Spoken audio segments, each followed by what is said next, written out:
गौरव गोगोई जी जो हमारे वरिष्ठ नेता है, लोकसभा में उपनेता है, और साथ साथ में पूरे देश की जो समस्या है इसको संसद में जिस तरह उठाते हैं, हमारे बीच है वो कांग्रेस वर्किंग कमेटी के बीच में आपसे बात करने आए। मैं विनती करता हूँ गोगोई जी को वो पत्रकारों को संबोधित करें। धन्यवाद दोस्तों, हमारे लिए ये बहुत ही ऐतिहासिक क्षण है, क्योंकि हम दो महान हस्तियों को याद कर रहे हैं। महात्मा गांधी जी, जिनको कांग्रेस दल के अध्यक्षता की जिम्मेवारी लेते हुए 100 वर्ष संपूर्ण हुए, और साथ ही साथ सरदार वल्लभ भाई पटेल जी को हम याद करते हैं, क्योंकि इस वर्ष उनकी 150वीं जन्म जयंती की ये ऐतिहासिक ये वर्ष है। और इन दोनों महान हस्तियों को याद करते हुए, उन दोनों में हमारे भारत माता के प्रति जो देशभक्ति थी, उस देशभक्ति को आज हम याद कर रहे हैं। और ये हमारा राष्ट्रवाद है, जिसकी नींव हमारे स्वतंत्रता संग्राम में गांधी जी, सरदार पटेल जी और उनके जैसे विभिन्न कांग्रेस दल के नेतागण और उनके साथ साथ पूरे भारत की आवाम, पूरी भारत की जनता ने दर्शाया, और अंग्रेजों को भारत छोड़ने के लिए एक ऐसा एक शक्तिशाली माहौल बनाया।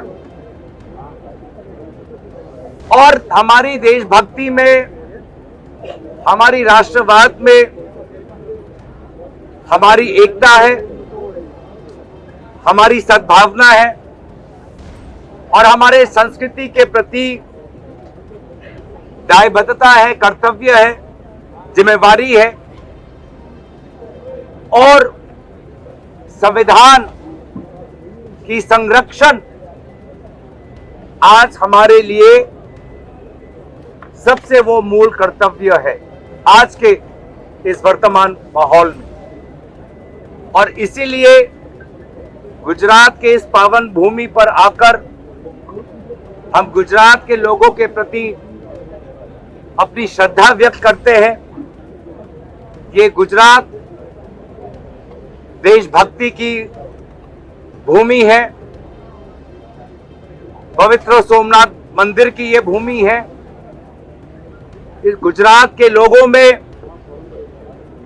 उद्योग के प्रति जो उनकी जो शक्ति है, उनकी जो ज्ञान है, उसके प्रति हम नमन करते हुए बहुत से अहम मुद्दों पर हम वर्तमान में चर्चा कर रहे हैं।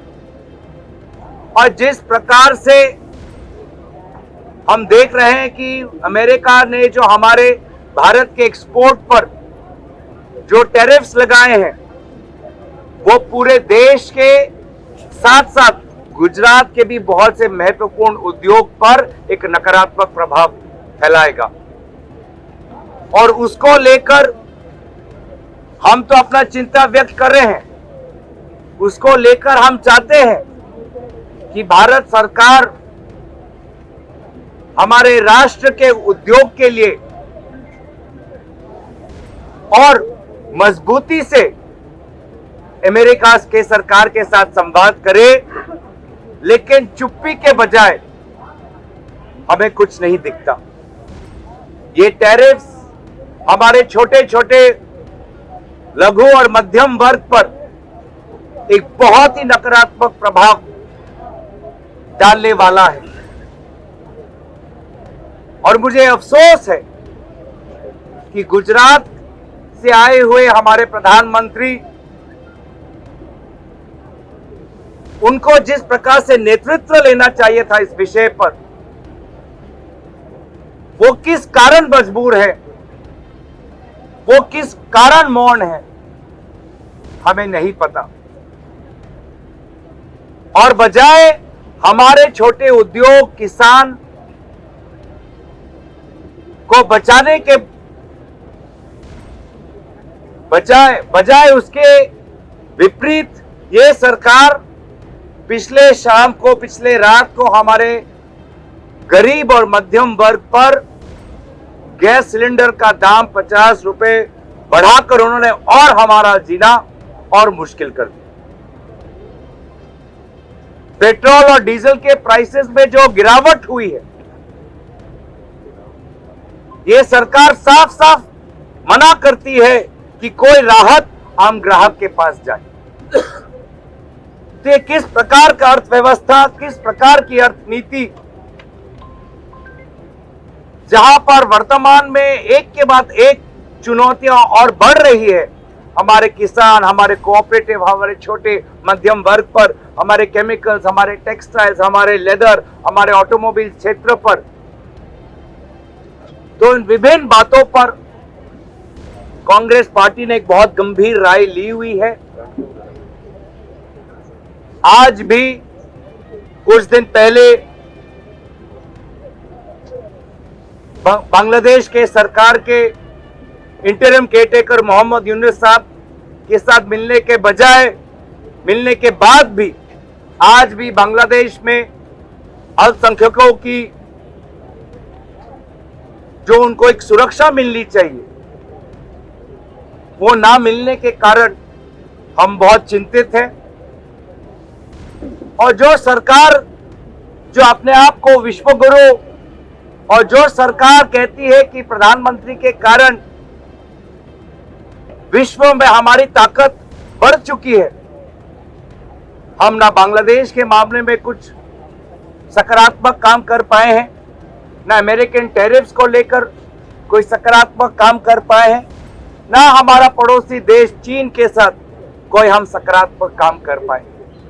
तो बहुत से अहम मुद्दों पर हमारी बात हो रही है और मुझे पूरा विश्वास है कि इस ऐतिहासिक कांग्रेस वर्किंग कमेटी से अहमदाबाद से आने वाले समय के लिए एक नया दृष्टिकोण, एक नई आर्थिक परिकल्पना, एक नई सामाजिक सोच, एक नई सांस्कृतिक ढांचा और लोगों में एक नई उम्मीद और जोश उजागर करे।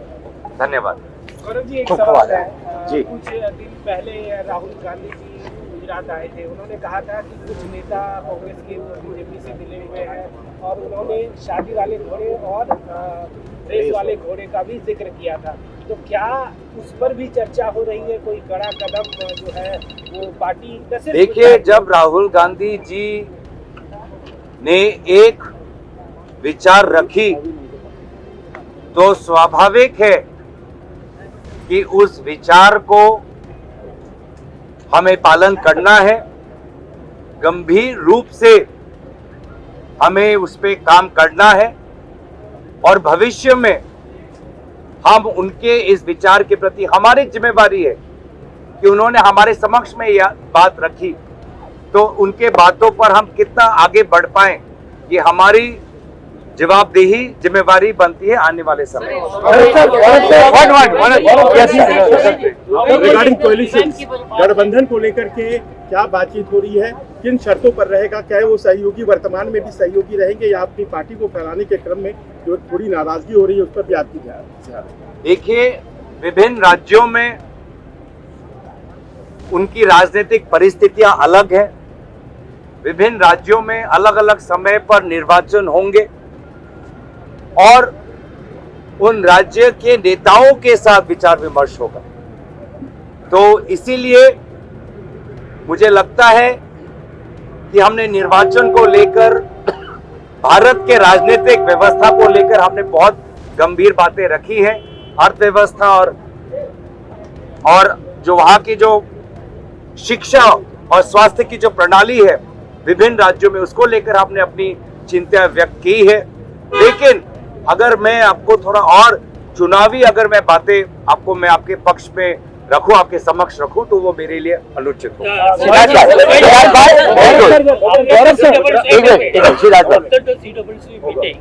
what can do the next step of the Congress? देखिए, जो हमारे आने वाली समय में जो प्रणाली है उसको लेकर हम अभी विभिन्न नेताओं की राय हम ले रहे हैं। सब नेताओं की राय हम ले रहे हैं, अनुभवी नेताओं के राय ले रहे हैं, फ्रंटल ऑर्गेनाइजेशंस क्या चाहते हैं उनके राय ले रहे हैं, जो हमारे भूतपूर्व हमारे मुख्यमंत्री हैं उनके राय हम ले रहे हैं। तो सभी के राय लेते हुए निश्चय ही जब हमारे कांग्रेस अध्यक्ष अपनी बात रखेंगे और उन बातों को हम कल हमारा जो सेशन है उस पे हम रखेंगे तो आपको पूरा का पूरा आपको वहां पे स्पष्ट हो जाएगा। गौरव सर, गोगोई सर, आपका ये मेरा सवाल आपसे ये है, हर बार सीडब्ल्यूसी जब होती है उसके बाद रेजोल्यूशन आते हैं, तो आज कोई रेजोल्यूशन, जैसे आपने फॉरेन अफेयर्स फॉरेन पॉलिसी की बात करी, इकोनॉमिक पॉलिसी की बात करी, तो क्या इन दोनों को लेकर कोई रेजोल्यूशन आएगा क्या? थोड़ा सब्र रखिए, मैं बस इतना ही कहना चाहूंगा। मेरे बाद के आने वाले जो आपके प्रेस वार्तालाप है उसके लिए भी थोड़ा समय रखिए।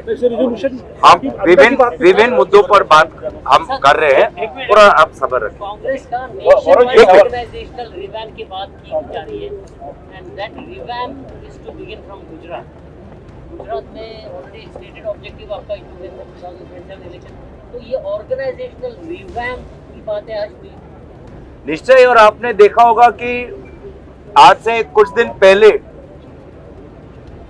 हर प्रदेश के जिला अध्यक्षों के साथ कांग्रेस अध्यक्ष मल्लिकार्जुन खड़गे जी, आदरणीय राहुल गांधी जी ने वार्तालाप की। मुझे लगता है कि बहुत ही ऐतिहासिक कदम हाल ही में हमने दिल्ली में संपूर्ण किया कि पूरे भारत देश में जितने भी जिला हैं उन सभी जिला अध्यक्षों को विभिन्न समय पर दिल्ली बुलाकर उनकी जो बात थी उन्होंने आदरणीय राहुल गांधी जी के समय के समक्ष रखी और उन्होंने भी अपनी जो बात रखनी थी, विचार परामर्श था, उन्होंने भी सबको दिया। गुजरात में आपका अधिवेशन हो रहा है, गुजरात में गुजरात में तकरीबन 20 साल से कांग्रेस सरकार में है। राहुल गांधी ने खुद चैलेंज किया है संसद में कि इस बार भाजपा को गुजरात में हराएंगे। इस मुद्दे को लेके क्या इस मैटर में चर्चा हुई या कल से चर्चा होने वाली है?